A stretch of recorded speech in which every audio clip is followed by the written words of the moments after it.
Good evening. Welcome to the Committee of the Portland Public Schools Curriculum and Policy. I'm Julianne Opperman, and it is May 13th, 5 o'clock, 2025. And we are meeting in Zoom. And Mickey Bondo is with us. And I understand Yusra Ali will be here soon. Member Ali. Dr. Warren is here. And Dr. Scallon is here in spirit, but not visible. So we have an agenda of 2 items, and of those items, the first is a review of a policy, not a revision of a policy. Some dot I's, cross T's type thing happening in it, but just the annual review of our safety policy. And then we will be joined by Ms. Frankel, who will be talking about the social emotional learning going on at the elementary level. So with that, welcome Chair Lentz. So we have Chair Lentz, Vice Chair Bondo, and I think just waiting for a quorum here, getting people in. I don't see her coming. Greg, were you able to pull in Yusra Ali? I didn't see her in the. I think she's in the general room, whatever that's called. Yeah, also the general room. So, wait. She might be in the wrong meeting. The way meetings are these days. I just resent the invite. Okay, thank you so very much. Appreciate that. We don't have a large group in our attendees, so I can, if I offer public comment. If anyone would like to have public comment before this meeting, we don't usually offer it, but unless someone wishes it, if you do, would you please raise your hand? And well, I guess there was no need for public comment today. Thank you for being here anyway. And with that, Dr. Warren, as we get everybody on board, why don't you start the ball rolling, please? All righty. Let me go ahead and get the document up here.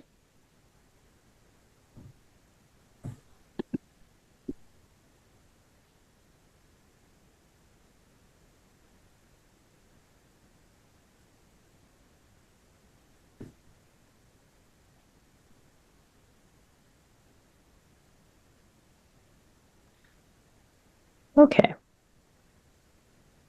So as Dr. Opperman already noted, we have 2 topics tonight, really officially. One is the policy EBCA and the associated comprehensive emergency management plan. And then the other is related to our strategic initiative 3.1 and specifically a curriculum update on social emotional learning curriculum for the elementary level. I did at Superintendent Scallon's request and suggestion, just add a couple of slides so that we could, for the benefit of the public and the committee, just quickly update on where we're at with the cell phone engagement that's going on around policy JFCK. So just to do a really quick recap, a number of board members, as well as a few staff members, have been engaged in a number of conversations with students, staff, and families. We've thus far in the past week or so conducted conversations with students at Deering, Casco Bay, and Portland high schools. We've also held 2 community conversations thus far. One was virtual and one was at Deering. And we've still got a few to go. Portland High School is this week on Thursday, another one at Casco Bay on the 27th, and then a final one on the 28th at King Middle School, which is especially designed to try to make sure that our multilingual families have an opportunity to engage and share their input. And then there will also be a survey of students, staff, and families so that hopefully we can reach a broader array of people that maybe haven't been able to get to a session. So just to share a few of the themes that I've documented along the way, and the board might want to add to these things that you heard and documented while you were at the meetings. But, I think it's been pretty consistent across meetings that a lot of the same issues have come up, which, we know would need to be addressed through the policy and the associated rules. One of them is just, questions around the efficiency of putting phones into storage. We're looking at multiple storage options, and some are probably more efficient than others. So that was a concern that's been raised a few times. Students, particularly at Deering and Deering and Portland High School, who often go off campus for lunch, have concerns about having their phones with them and being able to use them when they leave for lunch.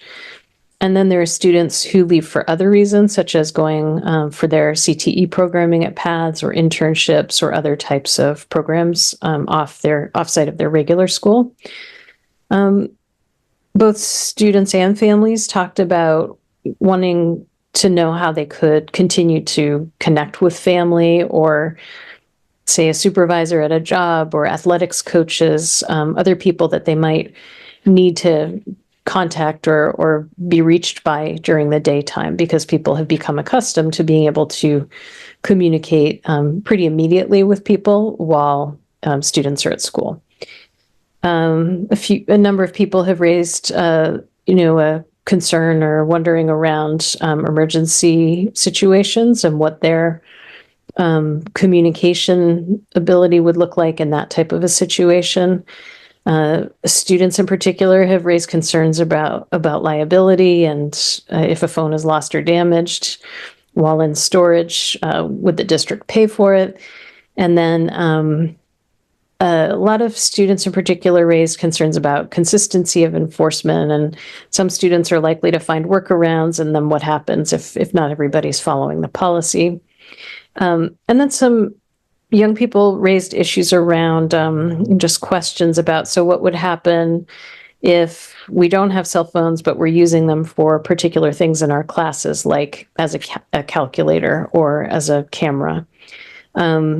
And there were a few students who were asking questions about laptops, because I think we're learning through this process, or I am learning, probably other people knew, that there are more laptops coming into the schools that are students' personal laptops than I was aware were being used. So we're going to need to, think about how we address that piece as well.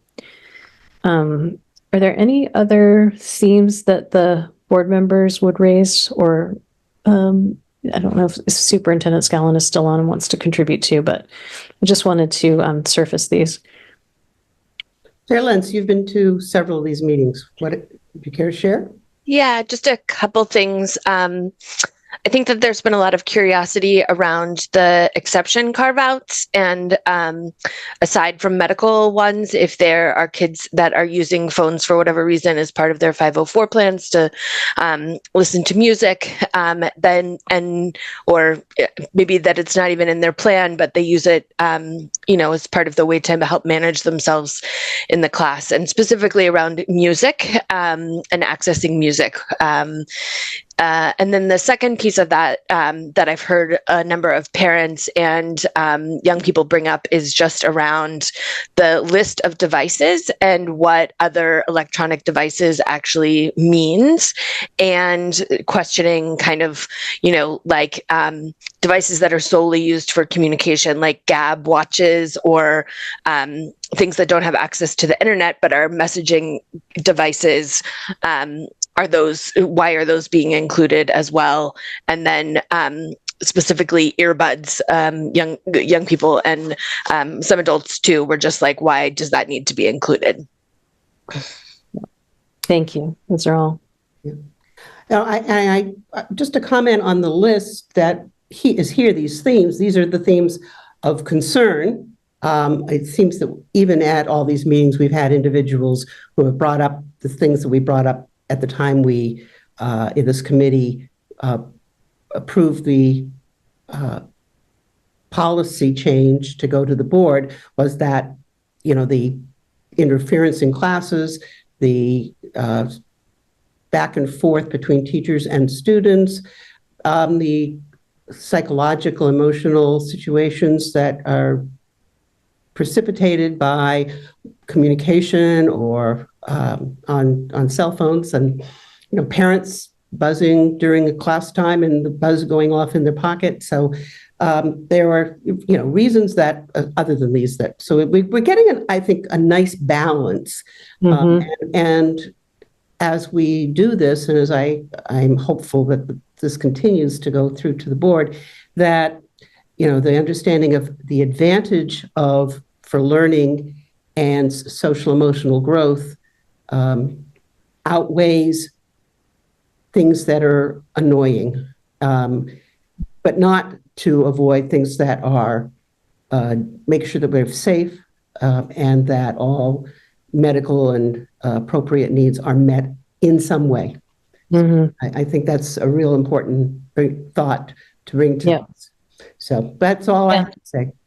Thank you for that addition. And I should have probably started out by saying that, I mean, overall, it has seemed to me like the feedback from staff and parents has been, for the most part, with some exceptions, more in the direction of supporting the proposed revised policy, and in some cases potentially supporting it, but with some concerns about things people want to see addressed.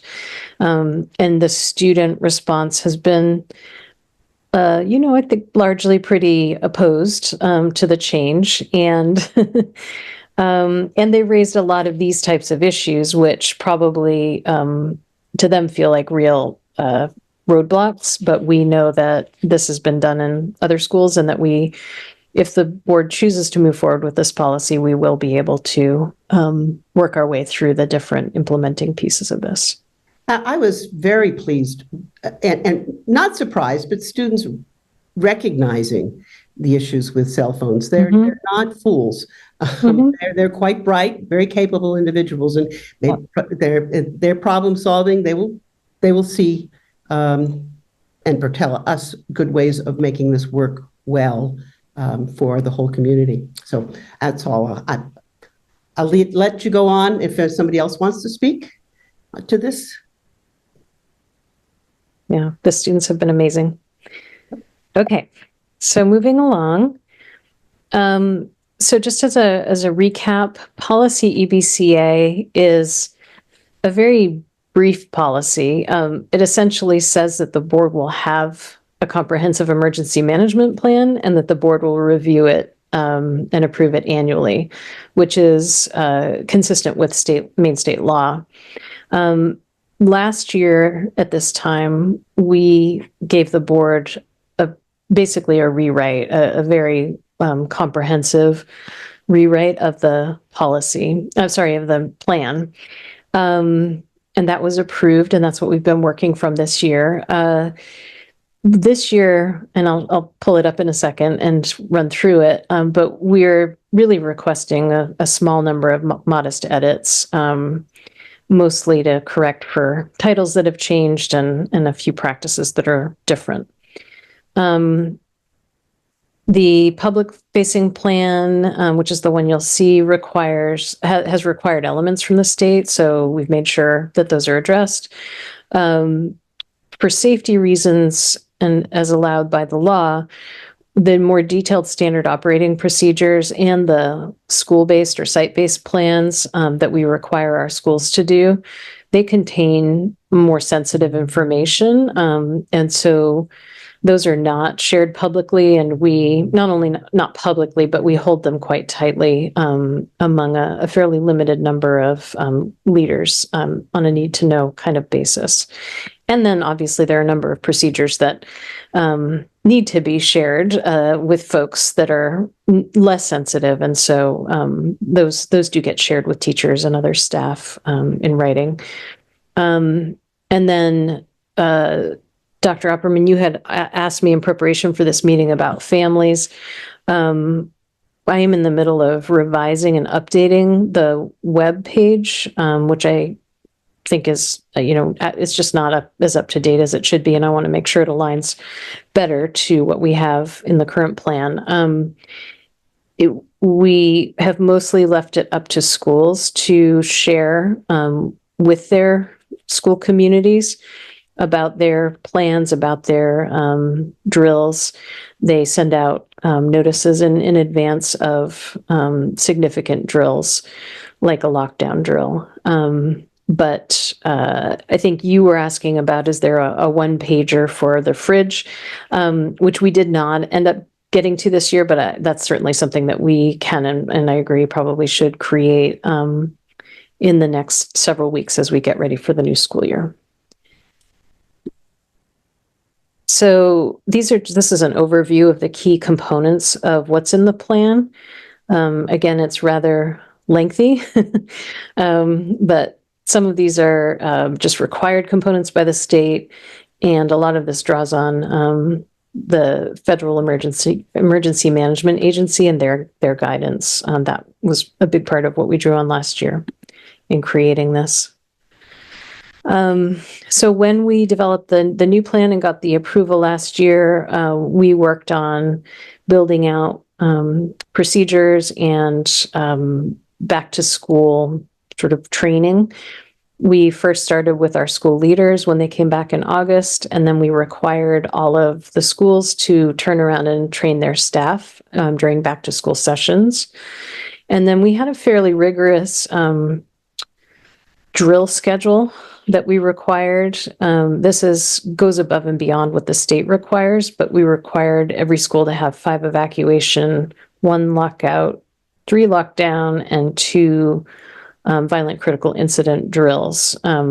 With that last one being what we call a tabletop exercise, which means at the secondary level, it's a conversation among staff and students, sort of a scenario-based discussion. And at the elementary level, it's the same thing, but the scenario-based discussion is just for staff. It does not include children. So I think that is it for the deck. I will pull up the actual plan and the proposed edits, but before I do, would it be helpful are there questions? I believe Yusra is in the.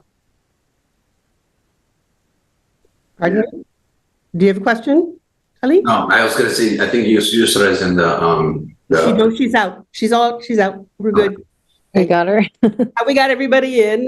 No. Thank you for keeping an eye. Appreciate it. And all. Vice Chair Bondo, would you care to share something? Yes, thank you. I just have a clarification question. So we just have to change some of the language because of the state or because of the different regulation? I just want to understand, because I think 2024 we had already have the standards. So why we have to change is related to some of the safety issues, or so I just need to understand. Yeah. If you do that one often, or is just a living document can be adjusted anytime we have to adjust it. Right. No, I understand your question. So the policy itself does not need any changes. So we're not requesting anything there. But the way the policy and the law, interestingly, the way they're written is it says that the board needs to approve the plan every year, and the board needs to approve any substantial changes. So I've read this 10 times because it seems contradictory to me. Like, do they approve the whole plan, or you approve just substantial changes? And so just in my most recent reading, I thought, okay, well, the safest way to do this is just to approve the entire plan every year, just to be sure that we're in compliance. And I'll walk you through the changes, but they're pretty minor. I wouldn't call them substantial, really. Things like my title is about to change, so I figured I'm in there a lot. I might as well change my title now, because we do go to that level of depth in some parts of the plan, getting down to, you know, roles and titles and that kind of thing. So that's one of the examples. Related to that, on the part we do not see, are these changes being made there? There's no other change being made in the not in public section that is substantial at all? It's Not title, principal titles, right. all pretty much the same thing. Yeah, titles may need to be changed. I'm trying to didn't go back and do a thorough review of all those, just in terms of title changes, but yeah, we may need to tweak a few of those. But procedures are, you know, something that can be done at the staff level without board, you know, needing to go through that whole approval process. So I don't think it's a bad idea that we at least realize that there is such a plan yes, and that the community realizes it as well. absolutely. And that we are looking at it every year because it's Yeah. critically important. Thank you, Matt. Mhm. You want to continue on? What would you like to do? Sure. Let me see if I can apply my technology skills successfully here. Maybe not.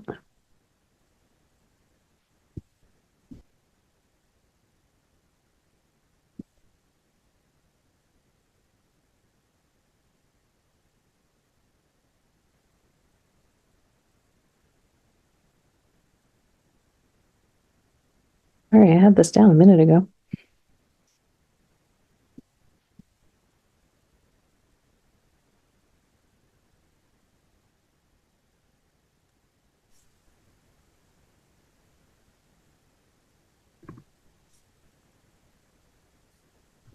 Okay, this time it worked. Can folks see that okay? Yes. All right. So, some of this is just cleanup of language.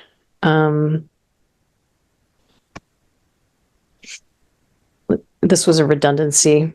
So just editing things that I sort of hadn't caught last year.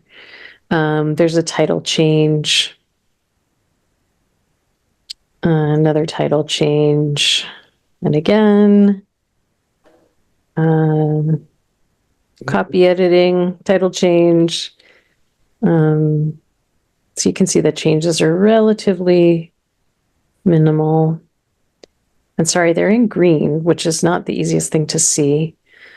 There's a change here a little bit. I proposed to make this May/June, which is in part recognizing how things worked this year, just in terms of schedules and timing on things. So this will, while it's here in May, it will not end up getting voted on by the full board until June, which I think is fine, as long as we're, you know, approved and then can move forward with getting ready for the new school year. And then I just reflected the substantial language that was in the policy in this box.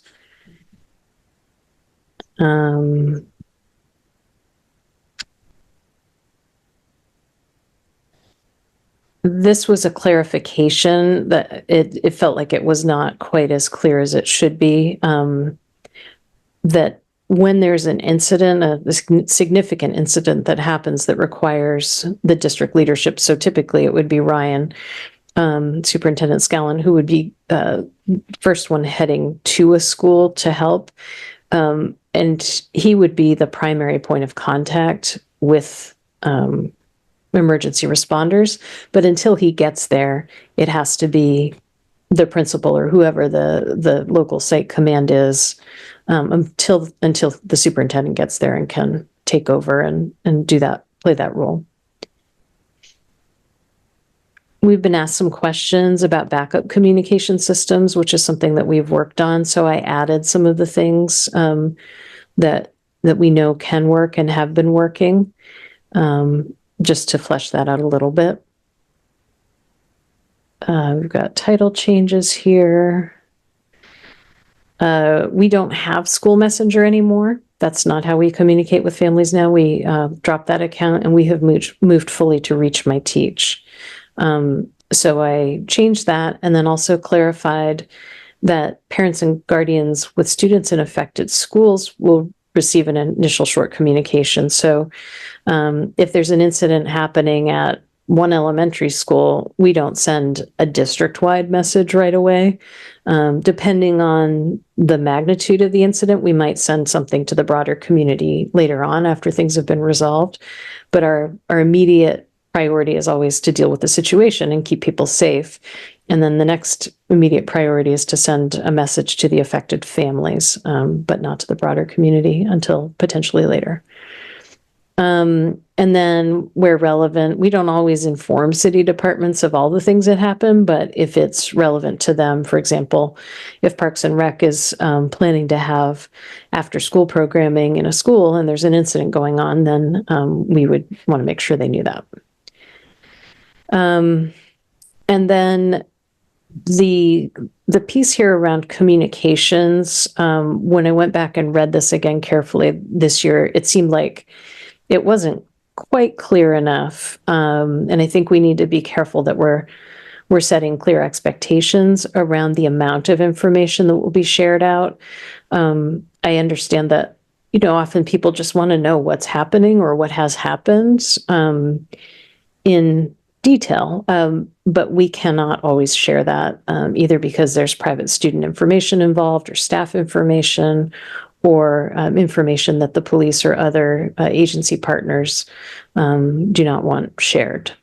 So we share what we can as soon as we can. That's the goal. So I think we're at the end. Those are the proposed changes. Thank you very much, Dr. Warren. Any thoughts or questions from anyone?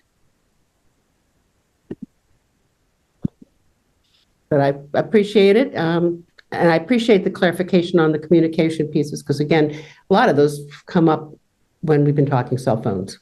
So Yes. But interaction between content of conversations, response to them. Yep. Very much. And is that all for you, Dr. Warren, right now? That is all for me. If we have quorum now? We do, right? Yeah. So the ask would be if the committee is ready to approve moving this through to the full board for review. To that effect?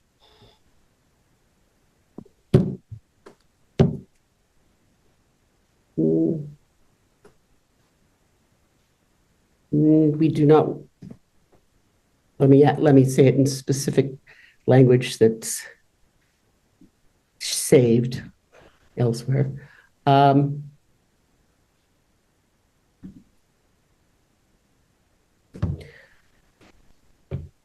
May we have a motion to bring the policy EBCA, Comprehensive Emergency Management Plan, to the full board for review, and if you want more discussion of it, we can just have that motion and then have a discussion afterwards. So I'll move.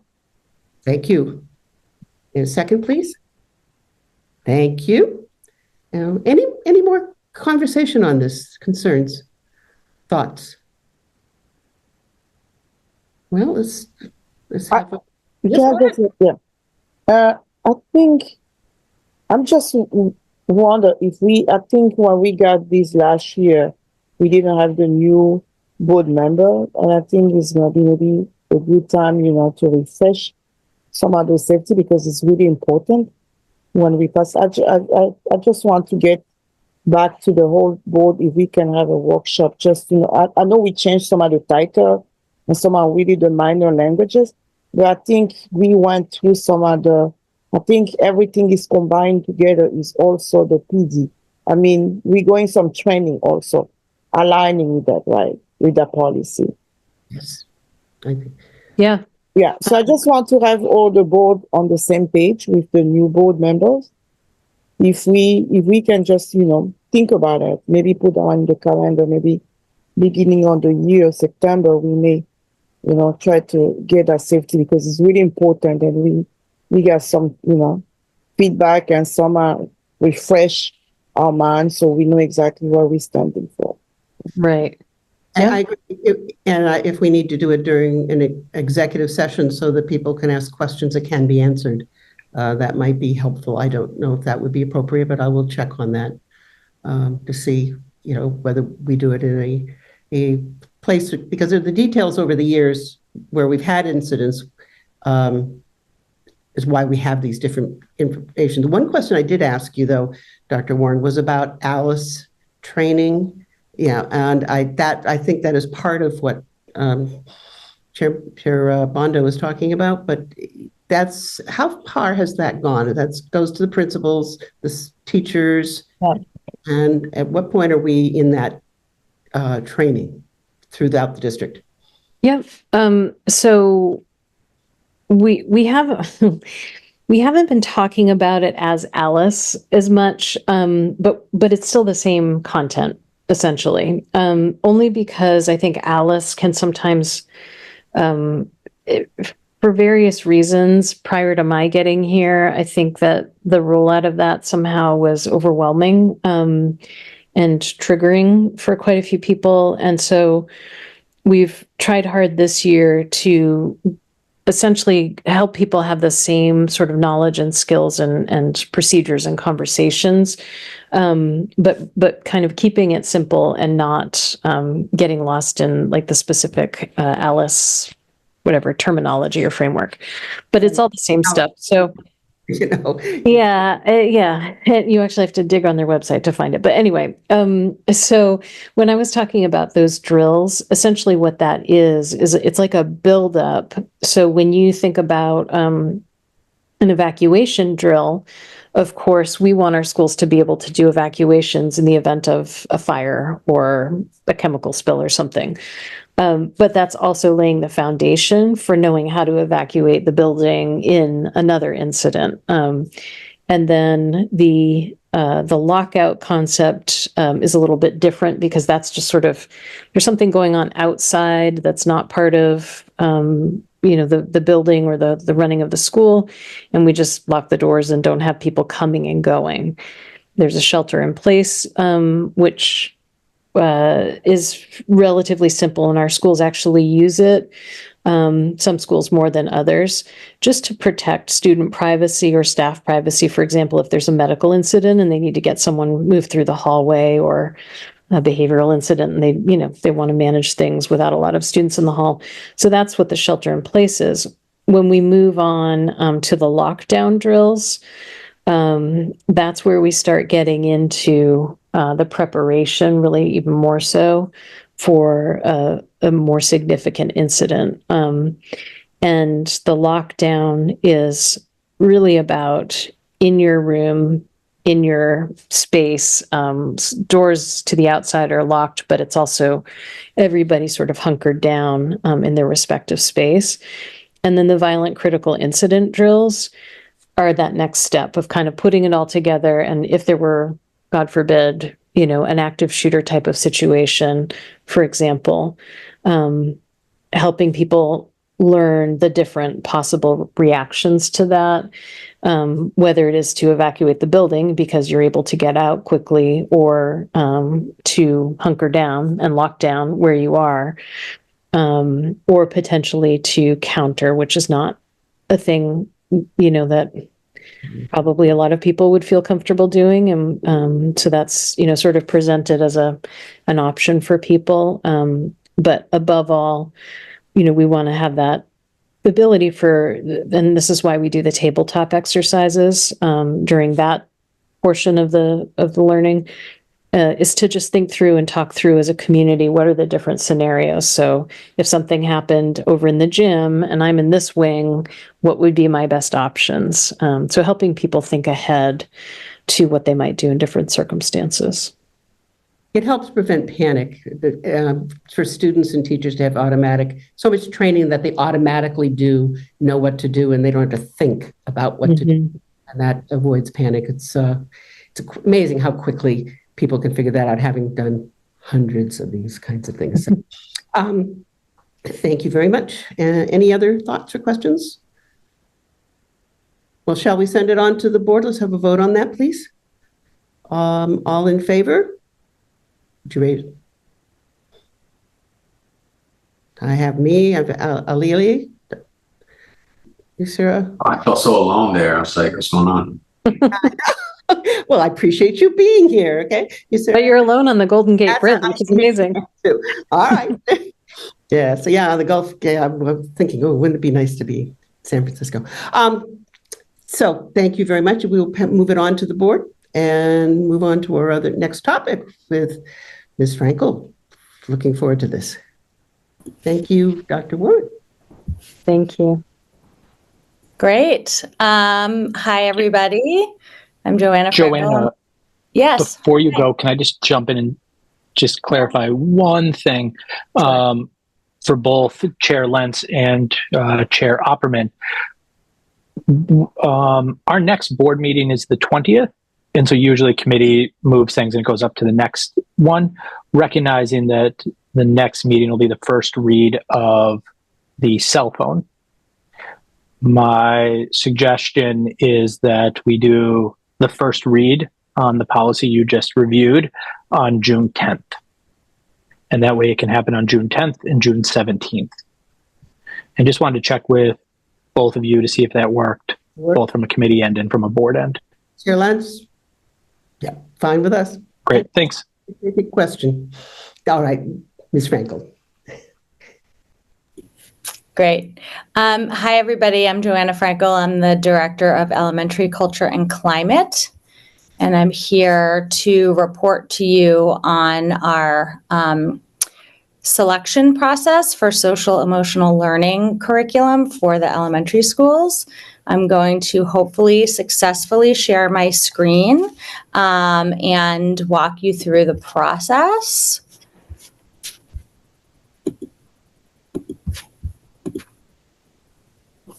Can you see that? Yes, indeed. Thank you. Okay, that's great. I just have to do something so that I can see you. Also. Can you click on slideshow so that the slides are bigger? And then there should be a little bubble where you can still see people off to the right.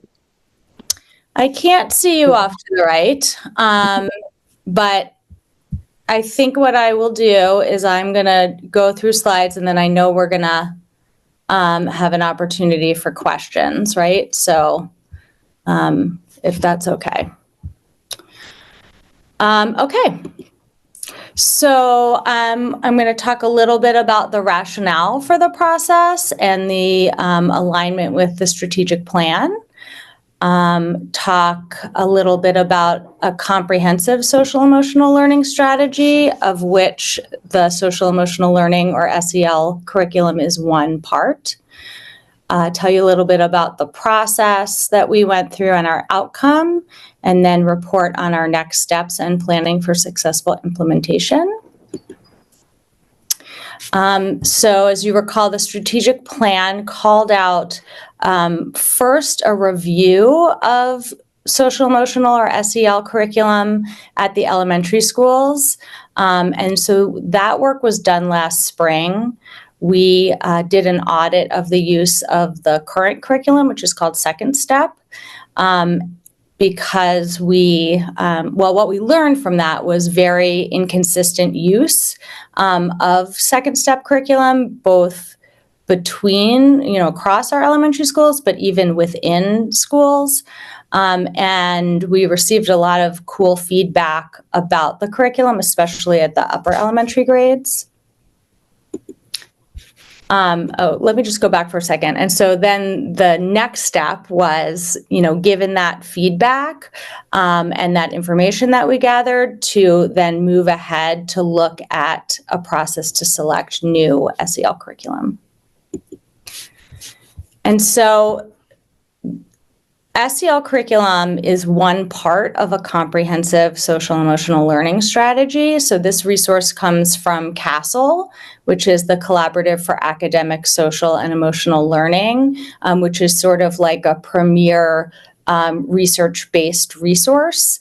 And so as you can see in this slide, like there are a lot of components that include things like engagement of our students, having a supportive school and classroom climate, adult SEL, supportive discipline, integrated support, so like a multi-tiered system of support to support social, emotional, and behavioral skills and learning, family partnerships and community partnerships, and our systems for continuous improvement. And so within like that comprehensive strategy, explicit SEL instruction for students and having that be integrated with our academic instruction is a key component. And so, we've got this big toolbox of strategies here in Portland Public Schools. So we use PBIS, or Positive Behavioral Interventions and Supports, which is a research-based framework of data systems and practices. We have structures and practices to enhance our sense of belonging for all stakeholders, students, staff, and families. All of our great practices to build community and positive school culture. And I just want to call out there the investment in the culture and climate coordinators, which has really been key to moving that work. Our use of restorative practices, our partnerships with our families and our community organizations, and then multi-tiered systems of support to meet diverse student needs. And then I wanted to call out specifically sort of how that adult SEL piece plays in that you saw in the comprehensive strategy. And you'll see that throughout different parts of the strategic plan. So yes, there's the piece of adult SEL that is aligned with the use of a curriculum with students. And as I tell you more about what we selected, you'll hear sort of about the opportunities for what they call staff pursuits, which is about what the adults are doing in addition to delivering the curriculum. It's around relationship building and modeling of skills and utilizing those same skills that we're teaching to students. But then I also just wanted to call out Strategic Planning Measure 1.1, which is about advancing staff mindsets and cultural humility, and 4.1 around our shared vision for a strong and inclusive staff culture. Okay, so this is actually really exciting for me because we've had a great process that's been very robust and has had very high stakeholder engagement. So it's really been an exciting process. So starting in November, I led what was called the Elementary Culture and Climate Work Group, which was 10 members, staff members representing different elementary schools and also central office positions, folks from different roles, so classroom teachers, ESOL teachers, we had pre-K representation, social work, and BCBA, which is a board certified behavior analyst. And we met and we used CASEL, that organization that I referenced earlier, as really sort of our guiding framework. CASEL provides a lot of resources. They're sort of like a research clearinghouse.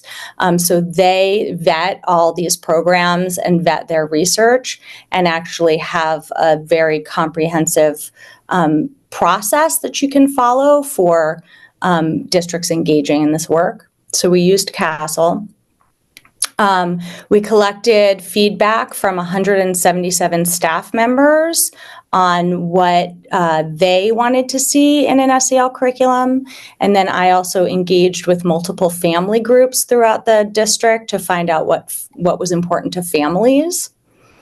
And once we narrowed down our selection process to 3 finalist programs, we had 33 staff involved in a pilot. So those staff represented all of our mainland elementary schools and all grade levels, and again, a range of roles. And they piloted lessons from the 3 finalist programs. So we had a lot of data to look at when it came time to make a decision. The work group got together, with the understanding that no program was going to be perfect. We were going to look at pros and cons, but that we felt like we had a lot of data and a lot of research and foundations to make a good informed decision. And really centering the fact that we were making a district-wide decision, which I think, was really important for us as we come together as connected elementary schools, that we had that district view.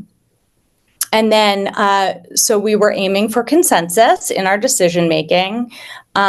There were some folks on the committee who were also in the pilot, and so we were really clear to say, you had your pilot experience, but right now, the decision that we're making is based on all the data that we've collected. So our committee went through numerous measures and rated this program called Purposeful People. The company is called Character Strong, but their elementary curriculum is called Purposeful People. Rated it as the most aligned on 3 out of 4 measures. I'm just going to go through those. So you can see here, these were the 3 finalist programs: Ruler, Changemakers, and Character Strong. And so we used a rubric from Castle that was around alignment. And so using all of that family input that we had collected to look at which program was most aligned with that input we got from families. So you can see that data here. The second alignment measure was around all of the staff input that we had collected from the 177 staff responses, which were about, what staff really valued and felt was most important, and also what was going to meet their practical and logistical needs. So you can see alignment here. And the third alignment measure was around alignment with our district goals, so really thinking about the strategic plan. And then last was around integration with what were already some other school priorities. And so you can see here that Character Strong was sort of the clear front runner on 3 out of those 4 measures. I talked a little bit about the pilot, so I want to share the pilot results with you. So the pilot, again, asked staff to try at least 1 lesson from each of those 3 curricula with their students, and then asked a number of questions. So one of the questions was a ranking of first choice, second choice, third choice. So you can see that here. You can see in the key, so that red is Character Strong, the blue was Changemakers, and the yellow was Ruler. These were the rankings for second choice, and these for third choice. So clearly, Character Strong was preferred by most staff by a pretty significant margin. And then we asked a series of questions. So we asked questions about usability. So from the staff members' experience, things like how easy was it to follow the lesson plans and understand the materials? How simple was materials management? Because we know that's important to think about. So things like prepping materials, copying, laminating, cutting, those kinds of things. So we can think about the time that it takes. Also asked about the time it took to deliver the lesson compared to what the lesson plan said, like was there alignment there? And then we asked questions about the student experience in terms of student engagement with the lessons, and also accessibility. So particularly thinking about our multilingual learners and our students with IEPs and the accessibility of the curriculum. So again, you can see there the blue was ruler, red was change makers, and yellow was character strong. So across all those measures, character strong rated the highest. And then we wanted to talk about budget implications. So we had put in as a placeholder in the budget $72,000, which was based on initial research into different SEL curricula. And so you can see the numbers here. And what I want to really point out is Character Strong is based on licenses by school, so it's an online platform. Ruler was also something that was online. Changemakers was based on physical materials or like physical kits, and so what we did was price out how over 5 years, like what would it take us to get to one kit per classroom? The sort of like model was one kit per grade level. And we know from experience that for teachers, especially who are on a standard aligned schedule and all teaching this at the same time, to try to share materials across, potentially 4 or 5 classrooms is very, very challenging. So I just wanted to share that with you. And then there was, we really thought about the training model. And so the programs have different training models. Changemakers and Ruler had trained the trainer models. Character Strong's training model is that it's delivered to all staff. And so what we will experience is trainers coming to us in Portland from Character Strong and training all of our staff. So, specialists and ESOL staff and special education staff and social workers and gen ed teachers all together. And for 3 hours, the training model is based on an initial 3-hour training. I think I talked about this already, just sort of the materials management piece and access to the curriculum. And then another consideration was that Character Strong was the only one of those 3 programs that included other tiered supports. So they offer that Tier 1 curriculum that we're talking about, which is called Purposeful People. Then they also have available Tier 2, which is curriculum and programming for students that might need more support. So often those supports are delivered like in a small group setting by a school counselor or a social worker or a culture and climate coordinator.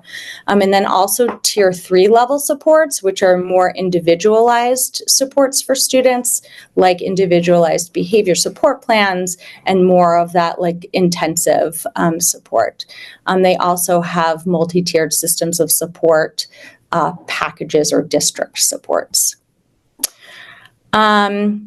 So we took all that data and the work group made a unanimous decision based on all of that information to recommend Character Strong for adoption. And I just included here, Character Strong is based on sort of 3 core tenets. Be kind, which involves explicit social skills and conflict resolution teaching. Be strong, which is really around executive functioning skills like focusing and organizing and goal setting. And then be well, which is wellness strategies and emotion regulation. And so now the work begins around implementation. We have started to have conversations around what successful implementation will look like. And there is significant support that's offered through Character Strong to put together an implementation team and work on a blueprint that is really takes us through year one. So right now, what I'm doing is sort of gauging interest from staff members in different roles who can help support starting this summer in making those plans and planning for, you know, what the course of the 25-26 school year will look like to roll this out. And then we are also in conversations about, you know, what can we do centrally so that teachers, the implementers, have the materials ready for what they need to do this successfully. And I do just want to make a note that I'm working in partnership with Julia Hazel with a grant that she's managing to supply high quality picture books that go along with this curriculum for every classroom. So in the curriculum, there are sort of supplemental suggested picture books, but they don't come part of the package. But we are going to be able to purchase many of those books for our classrooms, which is really great. So some other next steps are around our communication strategy. So everybody's clear on what the implementation process is and what everybody's roles are in that. I've already started talking with the Multilingual Multicultural Center around, you know, Parent University and how we really, you know, engage families in this curriculum. Talking to you all about, you know, ongoing funding through future budget cycles. So this is based on these are based on yearly licenses, some real thinking and planning around those tier 2 and tier 3 resources and when, how, if we want to invest in those. And then really having points throughout the year when we can get feedback from our staff around how it's going, what they need, you know, what are highlights, what are things they need support with. And then moving ahead into the strategic plan for next year, how we gauge success of the implementation through multiple measures. I'm gonna stop sharing, but I do want to point out that there are some appendix slides there that if you want to dig deeper into some of the feedback that we collected through the pilot, there are additional resources. So I'd love to hear your questions. Well, thank you very much for that presentation. I've looked at the other slides too, so there's some good stuff there as well. Does anyone have any questions for Ms. Frankel? Vice Chair Bondo. Thank you so much, Joanna, for the presentation. I have two questions. The first one on the Character Strong curricula. Those are, that curriculum is adjustable curriculum, then teacher can, you know, be flexible or changing when they feel, because, you know, you can have the standard on those curriculum.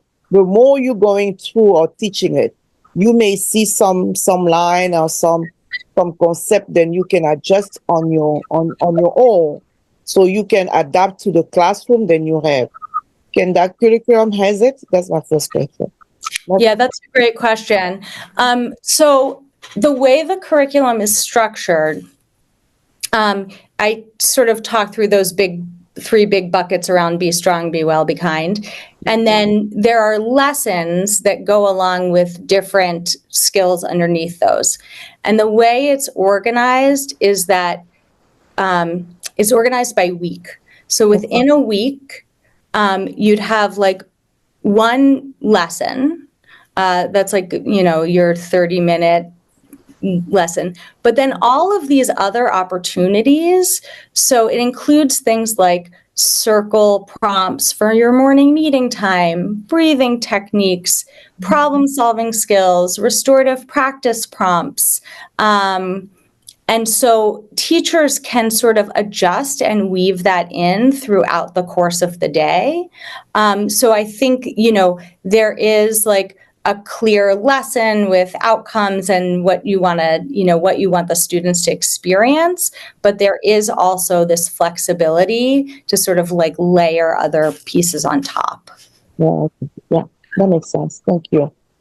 My second question is on the training. I think if I got a slide right, the Character Strong has what, 3 trainings? I think 3 times. It's based on one initial training of 3 hours. So we're building that into the August Institute week. But then we're also building other weeks into the calendar to be focused on, like at Wednesday PD, to be focused on revisiting and deepening. So this is those kind of training are good enough for the teacher and then the staff who go through those training, and also if it's going to be happening just once a year or it's going to happen every year, because I know That's a great question. Yeah. Additional or some remove or something change. So it's going to happen often, or we just once and it's over? Yeah. So I think, we'll have this first initial training, but then we really are going to lean on our culture and climate coordinators to help support, if you hire a teacher in October and they missed that first training, to like help them get onboarded. And then to your point about part of our implementation plan needs to be, how do we review this every year for our new staff? Who's responsible? Yeah. Okay. Perfect. Thank you so much. Carolyn?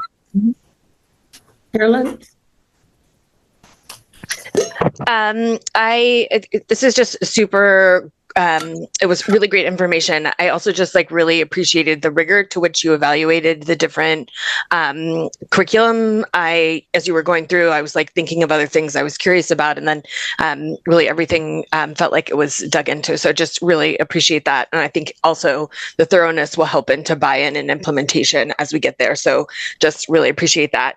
And then I had Sarah Bryden's voice in my head in that, how do we take this and then build on top of it for secondary students? So just any thoughts you could share about how do we implement this and then what happens?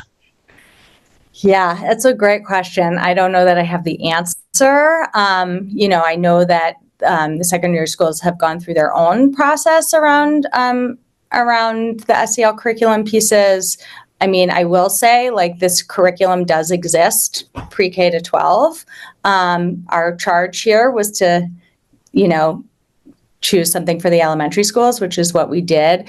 But I hope that, there's at least we have clarity of here's a set of skills that this curriculum has, we've worked with students on this at the elementary level, and that can be transparent to the middle schools and clear, and here's the scope and sequence. So this is what students have experienced in Portland elementary schools as they're entering middle school. That's helpful. And I, just also think about so many elementary schools that I've been in that have, their school values, be responsible, be kind, and be whatever. And it just seems like there's a natural overlap to some of what is already happening. So thank you for all of that. Yeah. Vice Chair Bondo. Sorry, Chair. I forgot You're fine. my sub-question about the outcomes and evaluation of the success of the curriculum. I'm just wonder if it's going to be ongoing process, or you already think about the way teachers can measure to evaluate the success of using those the specific curriculum. I mean, the Character Strong. Are they going during the line see, okay, this is really working, and how can we measure the success of those outcomes? Yeah. So one measure that that we're planning to use is the student climate survey that we give, which, we're already using as a measure in terms of belonging and connectedness. But there's a question on the elementary climate survey that says, I get along with other students. And we're really planning to pinpoint that as a place to look for growth because of explicit, some of the explicit teaching around problem solving skills and friendship skills. And so that is an outcome measure that we're going to use. And then we're also planning to look at continued student engagement, like within this SEL times. And so our students engaging with the material in an active way. Last one. The curriculum in also for the special education IEP student or just the mainstream student? This is for everybody. Yep, it's for everybody. They're going to use those benchmark as well, the one you just mentioned, for evaluate the success and outcomes? Yes. Okay. Yes. All right. Thank you so much. I'm done with my questions. Thank you. Good questions, though, Mickey, because figuring out how this goes next year and hearing how it succeeds or, where it needs tweaking and all. I have a couple questions myself, but before I do, does it, Ali have any or Yusra? No. Okay. I like sounds old fashioned, but I like the name Character Strong. When we talk SEL to most people, they have no clue. But and I kind of say it's character, it's built training, teaching people how to interact with one another and in lots of different ways. And so among it and with themselves. So I think that's a peculiar little thing that just struck me that was kind of interestingly positive. I was trying to discern from the chart of implementation, will only some classrooms have it year one or will the whole district have it? Everybody. That I feel much better about that. Yes. Yeah. Because it's just do it. Let's get it going and get it going. And this training is aimed at staff, which I presume you're referring to as teachers and techs as well. Yep. And has thought of the bus drivers and other people involved in that, not so that they have to teach anything, but they get it. So they can on the back of the bus say that keyword. Just something. I always think of the bus drivers so well and try very hard. So I don't. Just a thought. No, it's a great thought, and I have spent some time with our transportation department this year, so I think it's a great idea to have any through lines we can have, any opportunities for consistency. It's how a lot of our kids start and end their day is on the bus, and so yeah. So I was trying to get an idea of what a lesson looks like. So yes. A teacher, the teacher is looking at stuff online. Is there a video that the students are also, because I noticed one of the comments, there isn't always visuals, but do they have screen? Yeah. Yep. So they have slides they can project. There's images. There are videos if they choose to use them. There's songs. There are videos of, there's some songs with like animation, but then there's also real kids talking in real life situations. So that's sort of the model. Okay, so they would do that for say half an hour and then 3 times a week? No, it's based on once a week. It's the same sort of scheduling that we have had in terms of with Second Step. So it's based on like a once a week lesson in the morning, but with those other components throughout that I was describing earlier. So you still have your morning meeting and you can use Character Strong prompts and materials and practices within your morning meeting structure. Okay. Does it cover all 3 set topics each week or does it rotate? Or, and also, and related to that, year after year, is kindergarten different than first grade? I noticed the comment about 4th and 5th graders thinking.